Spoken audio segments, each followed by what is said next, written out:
Sir Virat Kohli sir இப்படி பண்ணலாமா? உங்க டீம்ல ஒழுங்கா அடிச்சுக்கிட்டு இருந்தது அவரு மட்டும்தான். அவரை ரன் அவுட் பண்ணி விடுறதுக்கு எப்படி உங்களுக்கு மனசு வந்துச்சு அப்படின்னு பல பேர் கேள்விகளை எழுப்பிக்கிட்டு இருக்காங்க. இன்னொரு பக்கம் பார்த்தீங்கன்னா 4 மேட்ச்ல 4 வெற்றி அப்படின்னு கெத்தா இருக்கிறாங்க Delhi. So Bengaluru versus Delhi match எப்படி போச்சு பார்த்துருவோமா? இந்த மேட்ச்ல டாஸ் வின் பண்ணது டெல்லி தான். டெல்லிக்கு பேட்டிங்கோ பவுலிங்கோ எந்த பிரச்சனையும் கிடையாது. ஏன்னா 2 டிபார்ட்மெண்ட் ஸ்ட்ராங்காக வச்சிருக்கிறாங்க. ஆனால் நாங்கள் பவுலிங் தான் போடுவோம் அப்படின்னு போட்டுட்டாங்க.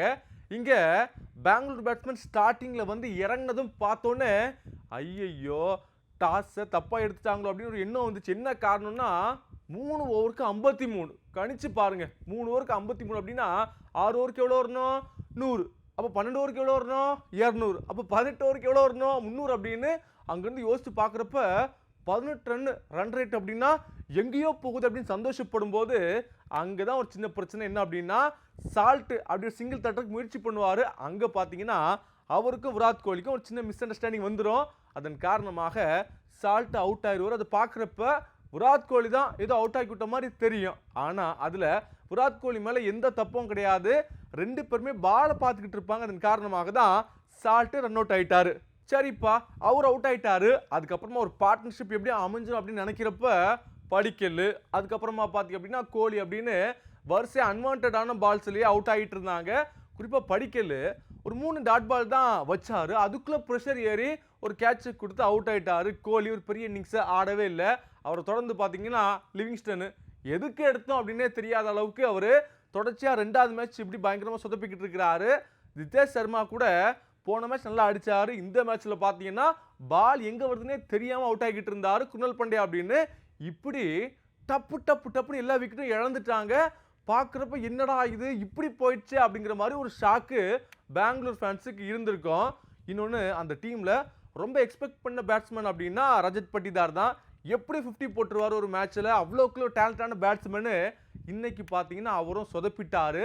கிட்டத்தட்ட பெங்களூர் பேட்டிங் எக்ஸ்போஸ் ஆயிடுச்சோ சின்னசாமி அப்படிங்கிற மாதிரி நிறைய பேருக்கு டவுட் வந்துருச்சு. என்ன காரணம்னா 60க்கு 0 அங்கேருந்து 127 ரன்னுக்கு 7 விக்கெட் போயிடுச்சு அப்படின்னா தெரியுதா எவ்வளோ பெரிய கொலாப்ஸ் அப்படின்னு. ஆனால் நல்ல வேலைக்கு டிம் டேவிட்டை எடுத்திருந்தாங்க. அவர் வந்து ஒரு கடைசி 2 ஓவர் நல்லா காட்டினாரு. 37 ரன் அடிச்சிருந்தார். அதன் காரணமாக தான் கொஞ்சம் டீசெண்டான ஸ்கோரை போட்டாங்க பெங்களூரு. டெல்லி பவுலர்ஸை பற்றி சொல்லணும் அப்படின்னா விப்ராஜ் 2 விக்கெட் எடுத்தாரு, குல்தீப் 2 விக்கெட் எடுத்தாரு, முகேஷ் மோஹித் 2 பேருமே ஒவ்வொரு விக்கெட் எடுத்தாங்க. எல்லாருமே எக்கனாமிக்காக போட்டாங்க. அதுதான் ஒரு முக்கியமான விஷயமா பார்க்கப்படுது. யாருமே ஒரு 10 ரன்னுக்கு மேலே போகவே இல்லை. அதன் காரணமாக தான் டார்கெட்டு ரொம்ப ஈஸி டார்கெட்டு 164 அப்படின்னு செட் பண்ணாங்க டெல்லி. சரி இங்கே ஈஸியாக அடிச்சுட்டு போவாங்களான்னு பார்த்தா அங்கே கொஞ்சம் டாப்பு கொஞ்சமாக நின்று அடிச்சிச்சு. அதுக்கப்புறமா கலண்டுச்சு. இங்கே ஸ்டார்டிங்லேயே கலண்டு ஓட ஆரம்பிச்சிருச்சு. ஒரு மிகப்பெரிய நைட் மேராக அமைஞ்சிருச்சு. என்ன காரணம்னா ஃபேஃப் ஒரு மேட்ச் ஆடல வந்தார். சரி ஓப்பனிங்கில் ராகுல் வெர்சஸ் ஃபேஃப் அப்படின்னு போகும், ஃபேஃப் பயங்கரமாக பெர்ஃபார்ம் பண்ணுவார்னு நினச்சா வந்தார் போயிட்டார். அதே மாதிரி ஃப்ரேசர் மெக்கருக்கும் அதே மாதிரி வந்தார் போயிட்டார். அடுத்தது அந்த அபிஷேக் போரல், எப்பா நீ சென்னை கூட மட்டும் நல்லா அடிக்கிற, மற்ற டீம் கூட ஏன் அடிக்க மாட்டேற அப்படின்னு நமக்கே கேள்வி வருது. ஃபாலோட் பை அவங்களோட கேப்டனு. எப்போவுமே அக்ஷர் பட்டேல் பார்த்தீங்கன்னா கொஞ்சம் பொறுப்போடு ஆடுவார். ஆனால் இந்த மேட்ச்சில் ஒரு தப்பான ஷாட் அடித்து அவுட் ஆகிட்டார். அதை அவரே ப்ரெசன்டேஷனில் சொன்னார். கிட்டத்தட்ட 58 ரன்னுக்கு 4 விக்கெட் போயிடுச்சு. அது எப்படி போச்சுன்னா ஒரு 10 ரன் வரும், ஒரு விக்கெட் போயிடும், ஒரு 10 ரன் யாரும் விக்கெட் போயிடும், அப்படி இருந்துச்சு. அங்கேருந்து மேட்சை ஒருத்தர் கண்ட்ரோல் எடுத்தார். அந்த பிளேயர் தான் கேஎல் ராகுல். ஃபஸ்ட்டு மேட்ச் மட்டும் மிஸ் பண்ணார், குழந்தை பிறந்துருச்சு அப்படின்னு வந்தார். எல்லா இன்னிங்ஸுமே சூப்பராக ஆடிக்கிட்டு இருக்காரு. கடைசி 2 இன்னிங்ஸில் சொல்லணும் அப்படின்னா சிஎஸ்கே கூட ஒரு 70+ ஆடினார் இல்லையா? அப்புறம் நேற்று மேட்ச்சில் சிங்கிள் ஹேண்டடாக மேட்சை தூக்கிட்டு போனார்.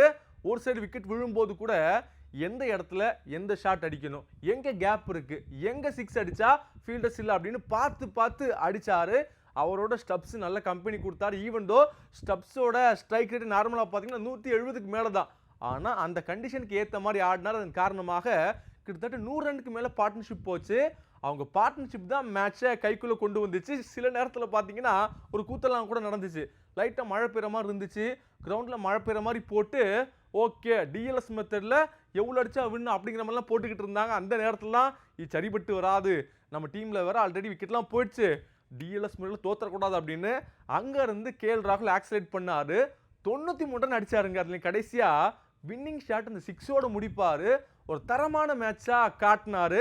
இவங்க பெங்களூர் பவுலர்ஸை பற்றி சொல்லணும் அப்படின்னா புவனேஸ்வர் குமார், ஸ்ரீயாஷ் இவங்க 2 பேரை தவிர வேறு யாருமே பெருசாக நல்ல பவுலிங் போடுறதில்ல. எல்லாருமே ரொம்ப எக்ஸ்பென்சிவாக தான் இருந்தாங்க. அதன் காரணமாக டெல்லி ஒரு சூப்பர்பான விக்டரியை சந்திச்சாங்க. உண்மையை சொல்லணும் அப்படின்னா பிரம்மாண்டமான வெற்றி, 6 விக்கெட் வித்தியாசத்தில் ஒரு சம வெற்றி. இதன் காரணமாக 4 மேட்ச் விளையாண்டு 4லையுமே ஜெயித்திருக்கிறாங்க டெல்லி அணி. அது மட்டும் இல்லாமல் டேபிளில் 2வது இருக்கிறாங்க.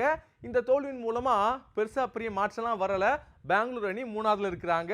ஸோ அடுத்தடுத்து என்னென்ன மாற்றங்கள் வரப்போகுது அப்படின்னு அடுத்தடுத்த மேட்ச்ல பார்க்கலாம்.